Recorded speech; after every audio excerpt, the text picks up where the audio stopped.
নাসিরউদ্দিন পাটোয়ারি আমি আগেই তো বললাম সে একটা বেয়াদব। হবিগঞ্জের সাধারণ জনতা তাদেরকে পিটিয়েছে। হবিগঞ্জে যে ঘটনাটা, এই হবিগঞ্জে আপনারা জানেন, হবিগঞ্জে এনসিপি নেতারা যখন হেনস্থ হয়েছে এর 20 মিনিট আগে একটা ভিডিও আপনারাই প্রকাশ করেছেন।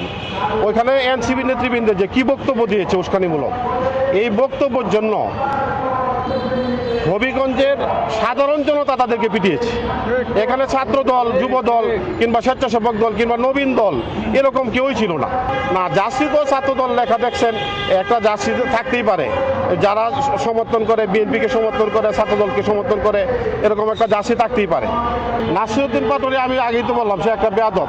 তারা ছাড়া যদি এনসিপি সারা বাংলাদেশে প্রোগ্রাম করে আমরা সহযোগিতা করবো, কিন্তু নাসিরউদ্দিন পাটোয়ারিকে ছাড়া প্রোগ্রাম করতে হবে। উনি আসলেই নাসিরউদ্দিন পাটোয়ারি, সে শুধু তারেক রহমান না, তারেক রহমানকে নিয়ে কথা বলছে, মির্জা আব্বাসকে নিয়ে কথা বলছেন, সালাউদ্দিন আহমেদকে নিয়ে কথা বলছেন, লুৎফুজ্জামান বাবরকে নিয়ে কথা বলছেন। তার সেই লাগামহীন বক্তব্যে এখন আমরা সত্যি অসন্তুষ্ট।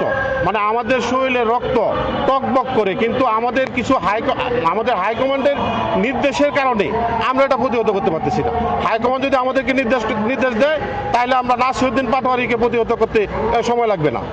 এনসিপি তাদের এই যে লাগামহীন যে বক্তব্য, তাদের মুখের ভাষা ভালো করুক, তারা প্রত্যেক জায়গায় যেখানে যাবে সম্মান পাবে, সম্মানের সহিত তাদের সকল প্রোগ্রাম করতে পারবে।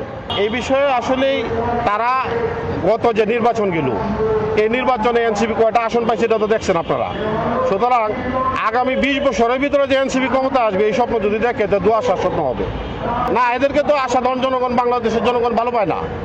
জুলাইতে তারা আন্দোলন করেছে, জুলাইতে তাদের আন্দোলনের সাথে আমরা বিএনপি আন্দোলন করেছি, আমার সংগঠন আন্দোলন করেছে, কিন্তু আন্দোলন করার পরে এখন তাদের যে লাগামহীন বক্তব্য, কুরুচিপূর্ণ বক্তব্যের কারণে এখন দেশের জনগণ তাদেরকে পছন্দ করে না।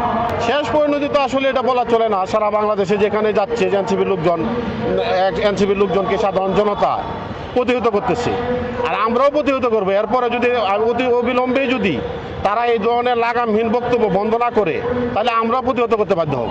না, অভ্যুত্থানের জন্য যে প্রস্তুতির কথা নাহিদ ইসলাম বলেছে, অভ্যুত্থান শুধু এনসিপি যদি অবদান মনে করে, 24-এর যে অভ্যুত্থান হয়েছে এটা যদি এনসিপি মনে করে যে এনসিপি শুধু অবদান, এটা সাধারণ জনতার আন্দোলন ছিল, বিএনপির আন্দোলন ছিল, অন্যান্য দলের আন্দোলন ছিল এটা।